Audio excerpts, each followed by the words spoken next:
ہمارا دین نہایت جامع اسلوب عطا کرتا ہے، مگر بدقسمتی یہ ہے کہ ہماری کل توجہ صرف عبادات پہ ہوتی ہے، جبکہ آدھا دین عبادات ہے اور دوسرا حصہ معاملات ہے۔ یہ دین ہمیں یہ سبق دیتا ہے کہ معاملات جن میں اخلاق حسنہ، خلق، آداب، لوگوں سے ہنس کے ملنا، خوش اسلوبی سے ملنا، اٹھنے بیٹھنے چلنے کا انداز، اس کو درست کرنا، یہ بھی ہمیں یہ دین سکھاتا ہے۔ ہمارے ہاں بدقسمتی سے توجہ کا مرکز اور محور فقط عبادات ہیں، جن کی اہمیت کا کوئی انکار نہیں ہے۔ ہم سمجھتے ہیں کہ دین کا دار و مدار اور بنیادی تعلق صرف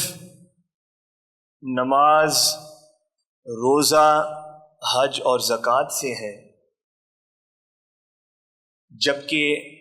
ہمارا دین نہایت جامع اسلوب عطا کرتا ہے۔ جہاں عبادات کی اہمیت ہے، نماز کی ادائیگی ہے، روزہ رکھنا ہے، اور زندگی میں اگر اللہ استطاعت عطا فرمائے تو حج کرنا ہے، اسی انداز سے یہ دین ہمیں یہ سبق دیتا ہے کہ معاملات جن میں اخلاق حسنہ، خلق، آداب، انداز گفتگو، انداز بیاں، لوگوں سے ہنس کے ملنا، خوش اسلوبی سے ملنا،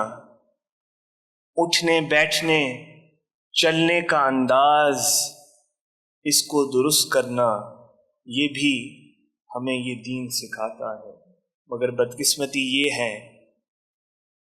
کہ ہماری کل توجہ صرف عبادات پہ ہوتی ہے، جبکہ آدھا دین عبادات ہے اور دوسرا حصہ معاملات ہے۔